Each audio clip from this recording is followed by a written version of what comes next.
तो नमस्कार दोस्तों, आपका स्वागत है हमारे चैनल नमो नमा पर। इस चैनल पर हम आपके लिए लाते हैं भारतीय संस्कृति सभ्यता से जुड़ी हुई और देवी देवताओं से जुड़ी हुई सच्ची कहानियाँ। तो जल्दी से चैनल को सब्सक्राइब कर लीजिए और बेल आइकन को प्रेस कर लीजिए ताकि हमारी नई अपडेट आपको मिलती रहे। तो आज हम सुनेंगे माँ वैष्णो देवी की अमर कथा। वैष्णो देवी मंदिर भक्तों की मनोकामना पूर्ण करने वाली, उनके दुखों को हरने वाली, उनकी सारी परेशानियां खत्म करने वाली, सभी खुशियां प्रदान करने वाली शेरा वाली माता आदिशक्ति वैष्णो देवी माता मंदिर हिंदू धर्म के प्रसिद्ध मंदिरों में से एक है। सुंदर वादियों में बसे इस मंदिर तक पहुंचने की यात्रा काफ़ी कठिन है, लेकिन कहते हैं पहाड़ों वाली माता के एक बुलावे पर उसके भक्त आस्था और विश्वास की शक्ति के साथ इस यात्रा को सफल करके दिखाते हैं। नवरात्रों के समय माँ वैष्णो देवी के दर्शन की विशेष मान्यता है। माता का दरबार भी सुंदर रूप से सजाया जाता है। भक्तों में यह मान्यता बेहद प्रचलित है कि जो कोई भी सच्चे दिल से माता के दर्शन करने जाता है, उसकी सभी मनोकामनाएं पूर्ण हो जाती हैं। कहते हैं यहाँ आने वाले निर्बलों को बल, नेत्रहीनों को नेत्र, विद्याहीनों को विद्या, धनहीनों को धन और संतानहीनों को संतान का वरदान प्राप्त होता है। पहाड़ों वाली माता वैष्णो देवी को माता रानी, त्रिकुटा और वैष्णवी के नाम से जाना जाता है। वैष्णो देवी को हिंदू धर्म में देवी माँ महालक्ष्मी का ही रूप माना जाता है। वैष्णो देवी का मंदिर हिंदू देवियों को समर्पित एक मंदिर है जो जम्मू कश्मीर राज्य के त्रिकुटा पर्वत श्रृंखला के कटरा से लगभग 14 किलोमीटर की दूरी पर स्थित है। हर साल लाखों तीर्थयात्री माता के दर्शन करने आते हैं। यह भारत में तिरुमला वेंकटेश्वर मंदिर के बाद दूसरा सर्वाधिक देखे जाने वाला मंदिर है। तो आइए सबसे पहले जानते हैं माता वैष्णो देवी की जन्म कथा। बात करें माता देवी की उत्पत्ति की, तो माता की उत्पत्ति त्रेता युग के समय के दौरान मानी जाती है, जब एक असुर ने ब्रह्मा जी से जटिल वरदान प्राप्त कर लिया था कि उसे कोई गर्भ से उत्पन्न प्राणी के द्वारा न मारा जाए। तत्पश्चात देव ऋषि नारद माता लक्ष्मी तथा भगवान विष्णु के पास जाकर सृष्टि को उस असुर के आतंक से मुक्ति के लिए प्रार्थना करते हैं। तब भगवान विष्णु नारद मुनि को तीनों देवी काली, सरस्वती, लक्ष्मी से प्रार्थना करने को कहते हैं। तत्पश्चात नारद मुनि के आह्वान से तीनों देवी प्रकट हुई, जिन्होंने माता वैष्णो देवी की उत्पत्ति की तथा अपनी अपनी शक्तियां माँ को प्रदान की। इसके बाद माँ को संसार के पालनहार श्री विष्णु ने अपना अंश प्रदान किया, जिससे ही माता का नाम वैष्णो देवी पड़ा। तत्पश्चात भगवान विष्णु के आज्ञा अनुसार माता वैष्णो देवी ने समस्त असुरों का संहार कर दिया। असुरों के संहार के उपरांत माता वैष्णो देवी ने भगवान विष्णु से उनमें विलीन होने की इच्छा जताई, परंतु भगवान विष्णु ने माता को समस्त भक्तों के कष्टों को दूर करने के उद्देश्य से माता को दक्षिण रामेश्वर तट की ओर राजा रत्नाकर पुत्री के रूप में जन्म लेने को कहा। उसके बाद से ही वैष्णो देवी माता धर्म की रक्षा और कष्टों में घिरे भक्तों की मनोकामना पूरी करने के लिए पृथ्वी लोक में अवतार लिया, जिनका नाम त्रिकुटा वैष्णवी पड़ा। माता ने 9 वर्ष की आयु में पिता से आदेश पाकर समुद्र तट के किनारे तपस्या करने लगी, जहां माता को पता चला कि भगवान विष्णु पृथ्वी पर राम अवतार ले चुके हैं। तो माता ने प्रभु को पति के रूप में पाने के लिए तपस्या में लग गई। कुछ समय बाद श्री राम प्रभु जब माता सीता की खोज में भाई लक्ष्मण सेना सहित रामेश्वर तट पर पहुंचे, तो उनकी नज़र तपस्या कर रही दिव्य कन्या पर पड़ी। तब माता त्रिकुटा और भगवान श्री राम की पहली भेंट हुई। माता ने भगवान के सामने उन्हें पति के रूप में पाने की इच्छा जताई, जिस पर भगवान ने कहा कि हे देवी, मैंने इस जन्म में पतिव्रता रहने का वचन लिया है। मेरा विवाह सीता के साथ हो चुका है, इसलिए देवी मैं आपसे विवाह नहीं कर सकता। लेकिन भगवान त्रिकुटा की भक्ति से बेहद प्रसन्न होते हैं। माता त्रिकुटी की भक्ति को देख भगवान श्री राम कहते हैं, हे देवी, हम अभी सीता की खोज में लंका की ओर जा रहे हैं और मैं जल्द ही वापस आऊँगा। वापस आते समय मैं आपसे जरूर मिलूँगा। अगर मुझे पहचान लेंगे तो आपसे अवश्य विवाह कर लूँगा, लेकिन देवी आपने मुझे नहीं पहचाना तो मैं अपने वचन से मुक्त हो जाऊँगा। तत्पश्चात समय बीत जाने के बाद श्री राम लंका विजय होकर पुष्पक विमान में अयोध्या लौटते समय अपने वचन को निभाने के लिए हनुमान के साथ मुनि के वेश में त्रिकुटा के पास पहुँचे और भिक्षा मांगने लगे। त्रिकुटा भगवान की माया में फंस गई, वह भगवान को नहीं पहचान पाई। तब भगवान अपने वास्तविक रूप में आए और माता त्रिकुटा भगवान को न पहचानने की भूल के कारण बड़ी दुखी होती हैं। तब भगवान श्री राम त्रिकुटा जी से कहते हैं कि देवी, आप उत्तर भारत में स्थित मणि त्रिकुट पर्वत श्रृंखला में स्थित एक गुफा में महाकाली, महालक्ष्मी, महासरस्वती के साथ विराजमान होकर आने वाले युगों में सच्चे भक्तों के दुखों को दूर करें। मैं कलयुग में जब कल्कि के रूप में अवतार लूँगा तब मैं आपसे विवाह करूँगा। तब तक महावीर हनुमान धर्म की रक्षा में आपकी सहायता करेंगे।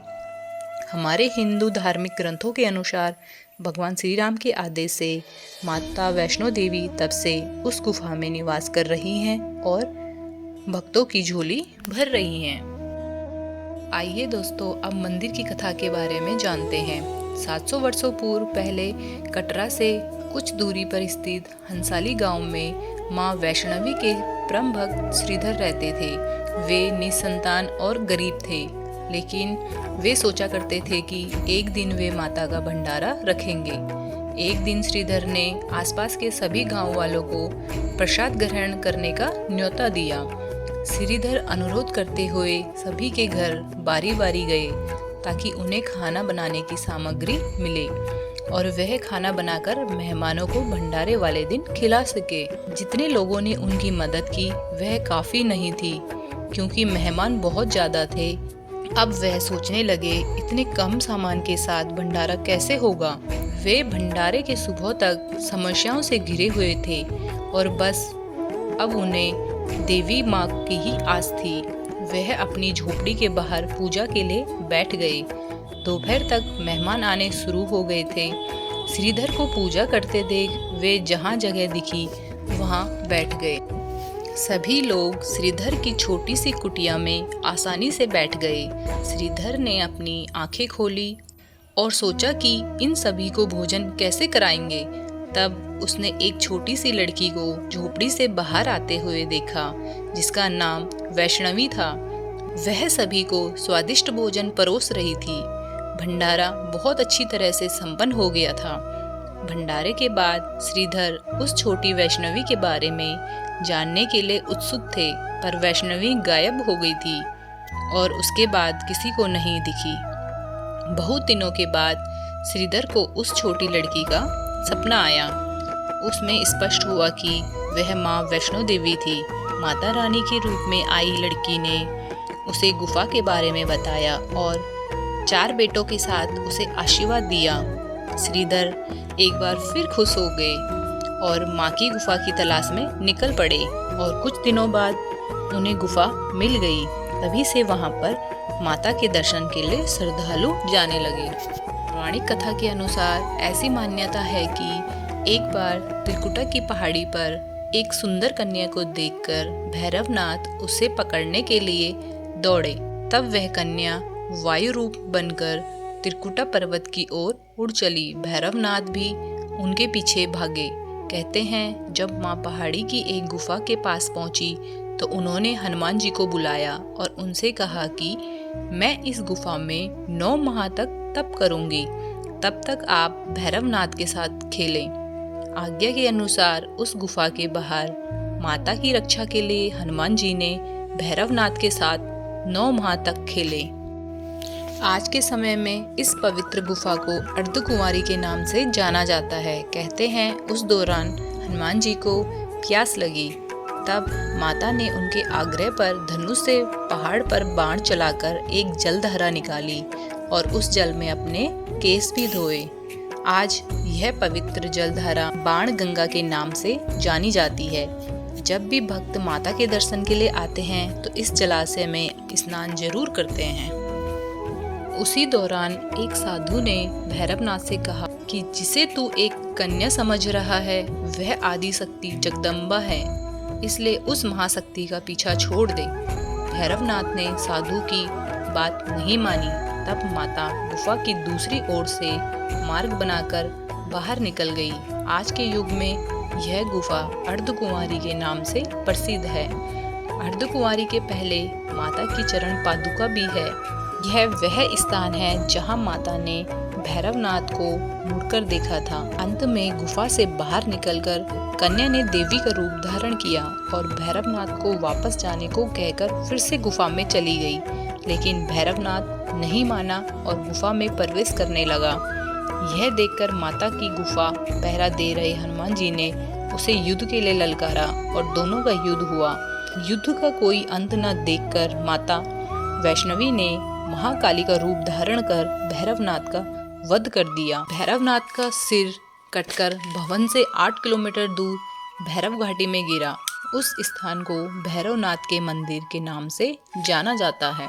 कहा जाता है कि अपने वध के बाद भैरवनाथ को अपनी भूल का पछतावा हुआ और उसने माँ से क्षमादान की भीख मांगी। माता वैष्णो देवी जानती थी कि उन पर हमला करने के पीछे भैरवनाथ की मनसा मोक्ष प्राप्त करने की थी। तब माता ने न केवल भैरव को पुनर्जन्म के चक्र से मुक्ति प्रदान की, बल्कि उसे वरदान देते हुए कहा कि मेरे दर्शन तब तक पूरे नहीं माने जाएंगे जब तक कोई भक्त मेरे बाद तुम्हारे दर्शन नहीं करेगा, अन्यथा उसकी यात्रा पूरी नहीं कहलाएगी। मान्यता के अनुसार भैरवनाथ को मोक्ष दान देने के बाद वैष्णो देवी ने 3 पिंड सहित एक चट्टान का आकार ग्रहण किया और सदा के लिए ध्यान मगन हो गई।